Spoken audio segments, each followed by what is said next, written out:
नमस्कार दोस्तों, स्वागत है आपका अपने YouTube channel Ishanvi maths classes में।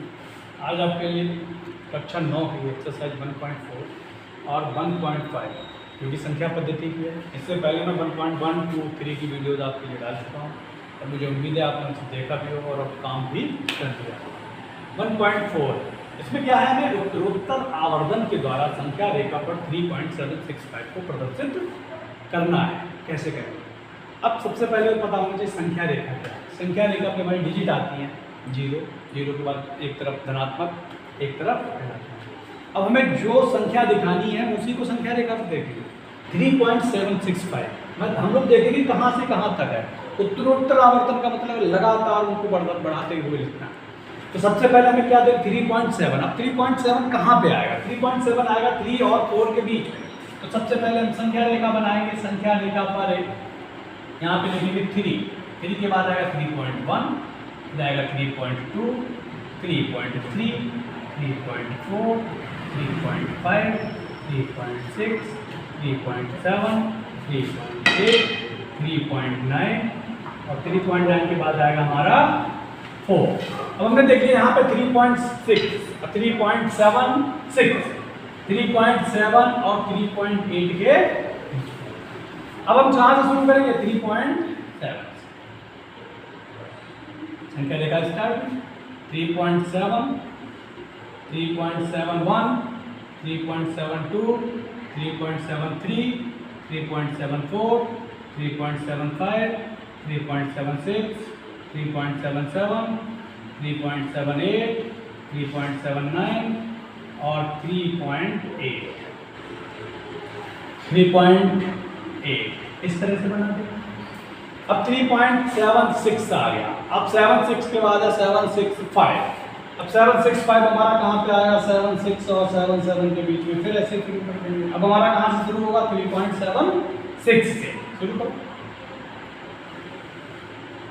3.76, 3.761, 3.762, 3.763, 3.764, 3.765, 3.766, 3.767, 3.768, 3.769 और 3.77। अब हमें क्या दिखाना था? 3.765 हमारा यहाँ पे 3.765 आ गया। इसे हम ऐसे करके लिख के इसे ऐसे 10। अब संख्या रेखा पर हमने 3.765 को दर्शा दिया। फिर से मैं बता रहा हूँ, संख्या रेखा पर उत्तरोत्तर आवर्धन द्वारा 3.76 को प्रदर्शित करना है। तो हम क्या करेंगे? स्टार्टिंग से देखेंगे। 3.765 इसका मतलब 3 और 3 के बाद 4, 3 और 4 के बीच संख्या आएगी। एक तरफ 3 लिखोगे, एक तरफ 4 लिखोगे। 3.1, 2, 3, 4, 5, 6, 7, 8, 9 इस तरह से लिखते चले जाएंगे। अब 3.7 आ गया।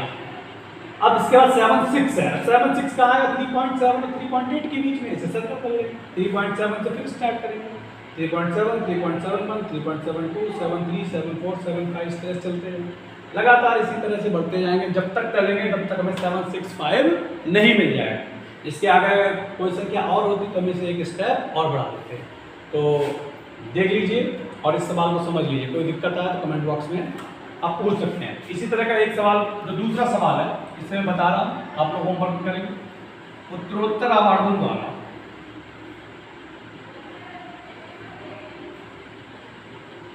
4.26 बार को दशमलव के 4 अंकों तक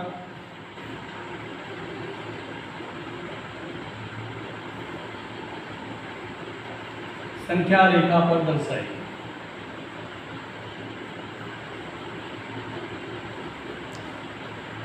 इस सवाल को आप लोगों को घर से करना है। और ये हमारी एक्सरसाइज 1.4 कंप्लीट हो गई। अब एक्सरसाइज 1.4 कंप्लीट होने के बाद हमारी आएगी एक्सरसाइज 1.5। अब 1.5 में हमें क्या दिखाना है? 1.5 में हमें क्या बताना है? 1.5 में किस तरह के सवाल है? 1.5 में हमें बताना है कौन सी परिमेय है, कौन सी अपरिमेय है। तो 1.5 इसमें सबसे पहले सवाल दिया है, नीचे बताइए नीचे दी गई संख्याओं में कौन सी परिमेय है और कौन कौन सी अपरिमेय है। तो दूसरे में एक्सरसाइज 1.5 का पहला सवाल है, परिमेय तथा अपरिमेय बताइए। परिमेय तथा अपरिमेय बताइए। पहले में कई पार्ट है, 1 2 3 4 5। पहला पार्ट है, जो पहला सवाल है एक्सरसाइज 1.5 का जो पहला सवाल है उसे जो है किया है 2 माइनस रूट 5। दूसरा है 3 प्लस रूट 23 ब्रैकेट में और माइनस का रूट 23। तीसरा है रूट 7 बटे 7 रूट 7। तीसरा है 1 बटे अंडर रूट 2। उसके बाद है 2 पाई।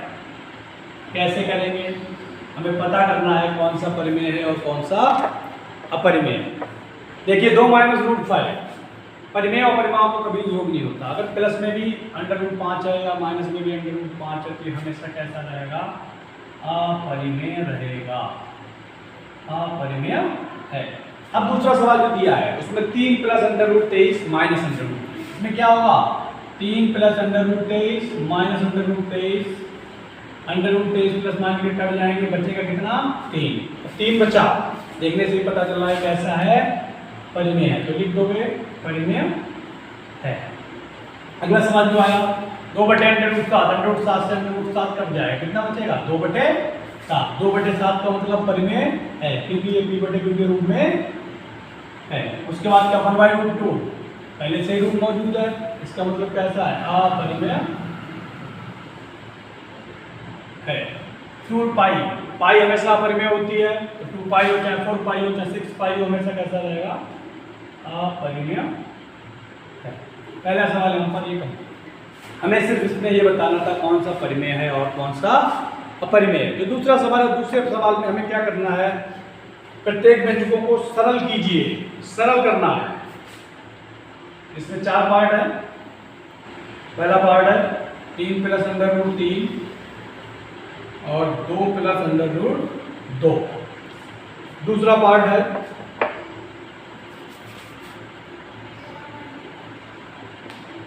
3 प्लस अंडर रूट 3 और 3 माइनस अंडर रूट 3। 2 पार्ट में यहाँ करा दूंगा, 2 पार्ट आप लोगों को घर से करने हैं। जो तीसरा पार्ट है वो है रूट 5 प्लस रूट 2 का होल स्क्वायर। चौथा पार्ट है रूट 5 माइनस रूट 2, दूसरी ब्रैकेट में रूट 5 प्लस रूट 2। 4 सवाल है, 4 में से 2 सवाल मैं आपको बताऊंगा, 2 सवाल आप लोग घर से करेंगे। अगर कोई दिक्कत होगी तो पूछ लेंगे। अब इसमें क्या है, सिंपल मल्टीप्लाई कैसे करेंगे, सरल करना है और सरल करने के बाद हमें बताना है कि परिमेय है या अपरिमेय है। सरल करेंगे मल्टीप्लाई, सिंपल मल्टीप्लाई कैसे करेंगे।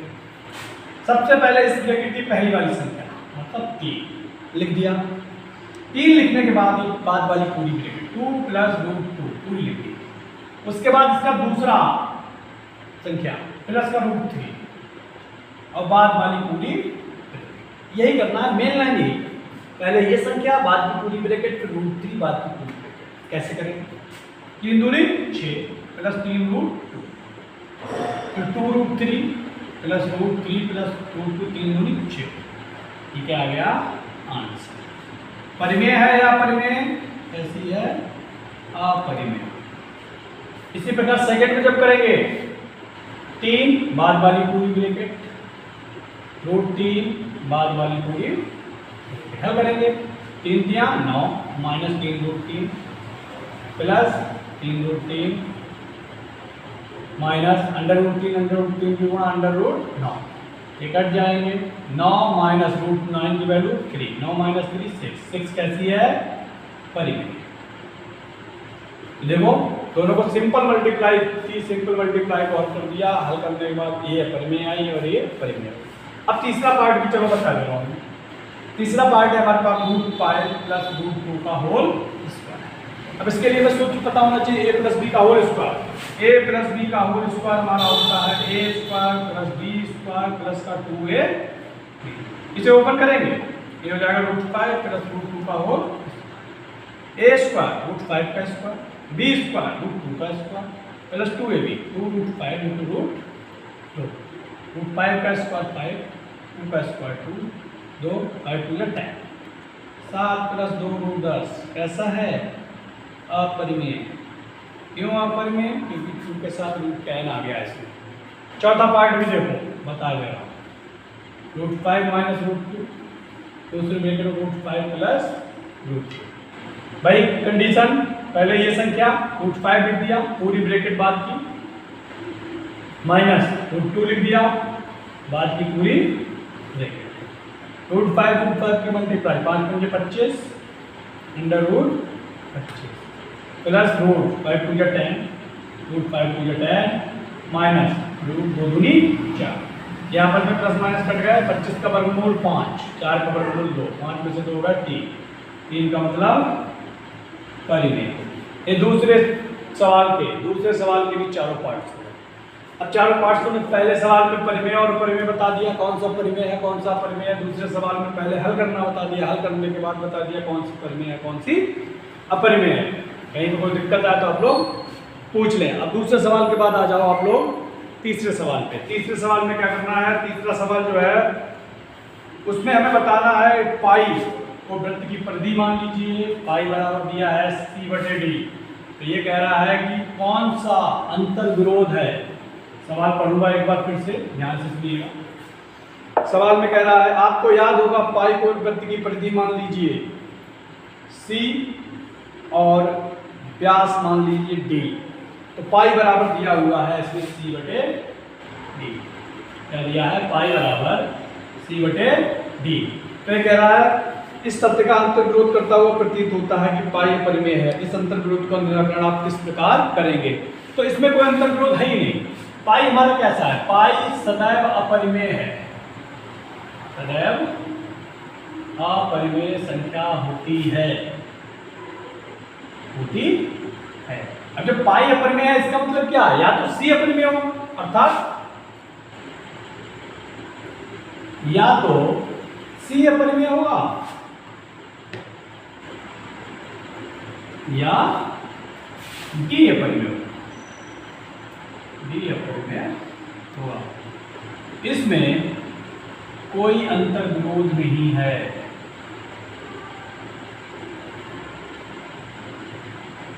नहीं, ठीक है। अब इसके बाद आ जाओ फिर से। इसके बाद कह रहा है संख्या रेखा पर अंडर रूट 9.3 को निरूपित कीजिए। जो अगला सवाल आ रहा है, संख्या रेखा पर अंडर रूट 9.3 को निरूपित कीजिए। बहुत इंपॉर्टेंट सवाल है, बहुत आता है। कैसे करेंगे? सबसे पहली चीज आ गई, संख्या रेखा पर अंडर रूट 9.3 को निरूपित करना है। तो निरूपित कैसे करेंगे? संख्या रेखा के लिए सबसे पहला काम हमारा क्या है? हम 9.3 सेंटीमीटर की एक लाइन खींच लेंगे। एक तरफ ए लिख देंगे, एक तरफ बी लिख देंगे। इसे लिख देंगे 9.3। 9.3 की लाइन खींचने के बाद 9.3 की लाइन खींचने के बाद इसको बी से 1 सेंटीमीटर आगे और बढ़ा देंगे। कितने सेंटीमीटर? 1 सेंटीमीटर। यहाँ पे लिख देंगे सी। तो अब क्या करना है हमें? ए बी सी में एक लाइन मिल गई, इस लाइन का अर्धक करेंगे। अर्धक कैसे करेंगे? प्रकार की नोक आधे से ज़्यादा दूरी लेके एक चाप इधर लगाएंगे, एक चाप इधर लगाएंगे। उतनी दूरी से एक चाप इधर लगाएंगे, एक चाप यहाँ पे दोनों काटेंगे, उसे ऐसे ये अर्धक हुआ। अर्धक होने के बाद क्या करेंगे? प्रकार की नोक यहाँ पे रखेंगे, ए को अर्धवृत्ताकार मान के ऐसे करके पूरा एक सी तक। फिर से बता रहा हूँ, पहले सर्वप्रथम जो सबसे पहले ए बी बराबर 9.3 खींच, ठीक है। ए बी 9.3 खींच ली। फिर बी से 1 सेंटीमीटर की दूरी पर बिंदु सी लिया, पहले ए बी खींच ली, बी से एक बिंदु सी ले लिया। अब उसके बाद क्या किया? देखा ए सी का अर्धक, इसी का अर्धक किया, जो उसे बिंदु O पर पड़ता कहाँ पे काटता है? ओ पर। ओ को केंद्र मानकर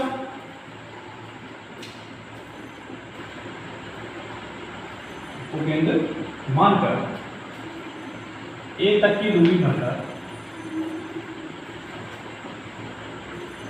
एक अर्धवृत्त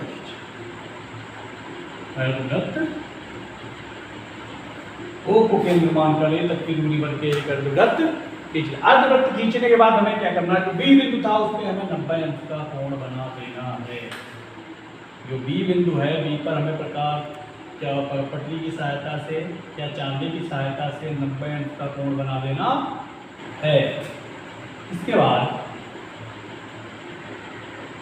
बिंदु बी पर 90 अंश का कोण बनाएंगे। बी पर 90 अंश का कोण हमने बना दिया, चाहे चांदी से बना दो चाहे प्रकाश से बना दो।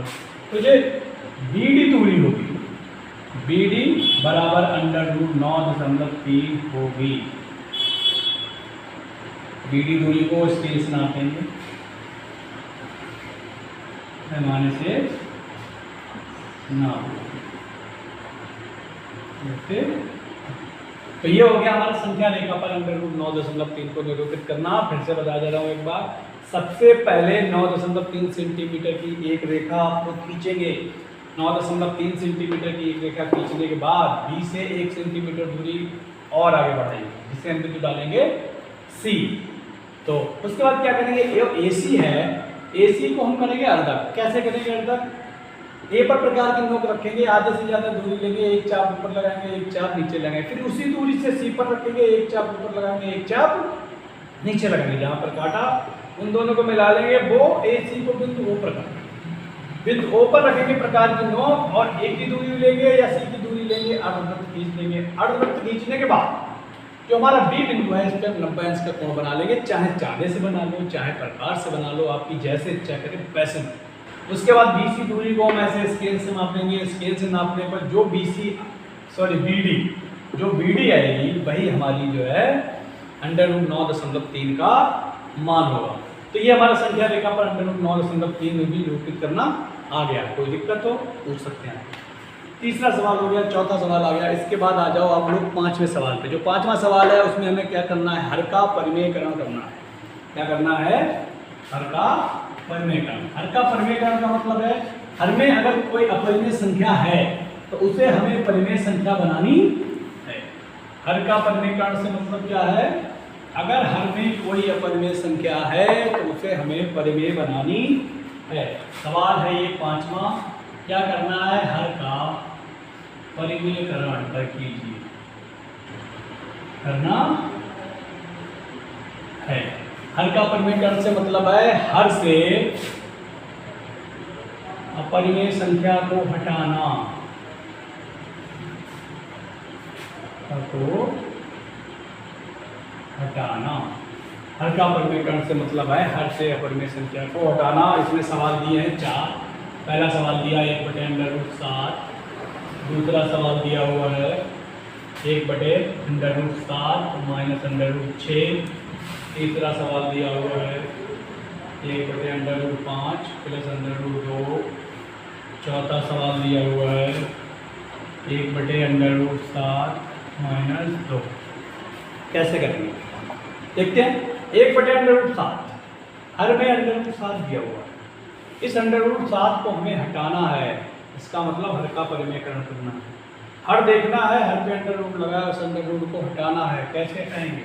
अगर √7 है तो √7 से ही गुणा कर देंगे, √7 से ही भाग कर देंगे। √7 की 1 से गुणा करेंगे √7, √7 की √7 से गुणा करेंगे √49। √7 ऊपर ऐसे ही रहेगा, 49 का वर्गमूल होता है 7। ये आ गया आंसर। जो हर में अपरिमेय था √7 को हट गया। अब हर देखिए आपका पूरा परिमेय आ गया। परिमेय आने से मतलब क्या है? हर पे √ खत्म। इसके बाद आ जाओ 1/√7 -√6। जब भी इस तरह के सवाल आए तो अगर माइनस है तो प्लस वाली संख्या से गुणा करोगे, प्लस वाली संख्या से भाग करोगे। जैसे √7 -√6 है तो √7 - 6 है तो √7 + 6 से गुणा करेंगे, √7 + √6 से भाग करेंगे। जब ऊपर गुणा कर दी तो ऊपर आ गया √7 + √6। नीचे ये सूत्र बन जाता है a + b × a - b तो क्या होता है a का वर्ग माइनस b का वर्ग। यहाँ पे साइड में लिख भी लेना a minus B into A plus B बराबर A square minus B. A की जगह क्या है √7, बी की जगह √6, तो √7 का वर्ग माइनस √6 का वर्ग, तो √7 प्लस √6 ऐसे ही रहेगा। √7 का वर्ग 7, 6 का वर्ग 6, तो √7 प्लस √6 बटे में 7 में से 6 गया 1 आंसर। फिर देखिए घर से √ हट गई, √7 माइनस √6 था, फिर क्या बचा 1। फिर अगला सवाल आ गया, फिर वही चीज, इसमें यहाँ पे क्या था माइनस, गुणा किससे करी प्लस से, इसमें यहाँ क्या है प्लस, गुणा किससे करेंगे माइनस वाले। क्यों करते हैं, क्योंकि यहाँ पे अगर अपोजिट साइन से गुणा नहीं करेंगे तो ये वाला सूत्र हमारा नहीं बनेगा। तो ऊपर फिर देख लो √5 माइनस √2 बटे a plus B A minus B, A का वर्ग √5 का वर्ग, b का वर्ग √2 का वर्ग, ऊपर ऐसे ही रहेगा √5 माइनस √2, √5 का वर्ग 5, 2 का वर्ग, √5 माइनस √2 ऐसे ही रहेगा, 5 में से 2 गए 3 ही आ गया। फिर देख लीजिए हर से √ हट गया। अगले सवाल क्या है, √7 माइनस 2, माइनस का चिन्ह है प्लस से करेंगे, √7 प्लस 2, √7 प्लस 2, फिर वही ऊपर √7 प्लस 2 ऐसे ही रहेगा, √7 का वर्ग माइनस 2 का वर्ग, √7 प्लस 2 ऐसे ही रहेगा, √7 का वर्ग 7, 2 का वर्ग 4, √7 प्लस 2 ऐसे ही रहेगा, 7 में 4 गए 3। फिर देखो हर का परिमेयकरण हो गया। इस तरह से एक्सरसाइज 1.5 की तुम्हारी खत्म हो गई। अब ये हर के परिमेयकरण के कुछ सवाल मैं आप लोगों को दे रहा हूँ, होमवर्क, इन सवालों को आप लोग करने की कोशिश करें, कोई दिक्कत आए तो मुझसे पूछिए। देखिए नोट कीजिए, पहला सवाल है 16 बटे √41 माइनस 5। दूसरा सवाल है 2 प्लस √3 बटे 2 माइनस √3।